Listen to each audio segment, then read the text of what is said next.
এই প্রতিষ্ঠান সহ কতিপয় দানবীরের বিশেষ দ্বারে প্রতিষ্ঠিত হয়েছে কৈলাসী সকল শিক্ষা প্রতিষ্ঠান।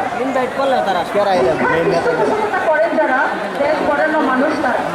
সারা দেশের সকল সরকারি বেসরকারি শিক্ষা প্রতিষ্ঠানে আইসিটি ভবন সহ সকল একাডেমিক অবকাঠামো পাকাকরণ হয়েছে।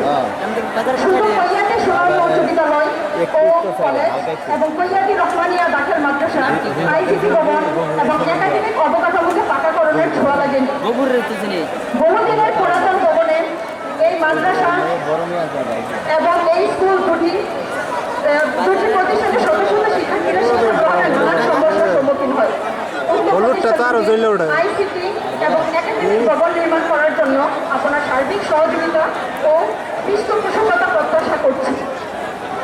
তাছাড়া বিগত 1948 ইংরেজি সন হতে কৈলাসী গ্রামের সিএস ও আরোয়ারভুক্ত 1500 একর জমি অত্র গ্রামের মানুষ বসবাস বাড়ি করে ভূমি দখল করিয়া আসিতেছে, যাহার যথারীতি খাজনা খারিজ রয়েছে। কিন্তু 1982 ইংরেজি সনের অধ্যাদেশ জারির মাধ্যমে আরোয়ারভুক্ত 1000 একর জমি বনের গেজেটভুক্ত হয়। সেই সময় হতে অদ্যবধি বন বিভাগের অত্যাচার নিপীড়নে গুন্ডা গ্রামের মানুষ অসহায় মানবেতর জীবনযাপন করে আসছে। আমরা গ্রামবাসী বন মন্ত্রণালয়ে আমাদের সার্বিক অত্যাচার ও মানবেতর জীবনযাপনের বাংলাদেশ সরকার স্বাক্ষরিত অনুলিপিও আমাদের হাতে রয়েছে। কৈলাসী গ্রামের আরোয়ারভুক্ত 1000 একর জমি বন বিভাগের জবরদখল হতে মুক্তির জন্য আপনার সদয় দৃষ্টি আকর্ষণ করছি।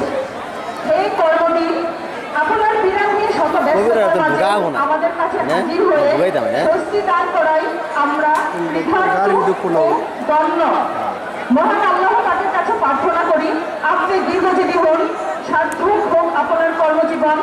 আপনাকে বরণ করার আমাদের এই ক্ষুদ্র আয়োজনে স্বতন্ত্রটি নিজ গুণে ক্ষমা করার প্রত্যাশা নিয়ে বিদায় নিচ্ছি। আমি আপনার গুণমুক্ত কৈলাসী এলাকাবাসী ও বাংলাদেশ জাতীয়তাবাদী দল বিএনপি এবং সহযোগী অঙ্গ সংগঠনের সকল নেতৃবৃন্দ 1 নং কঠুরা ইউনিয়ন শাখা ভালুকা ময়মনসিংহ, তারিখ 19 জুলাই 2025।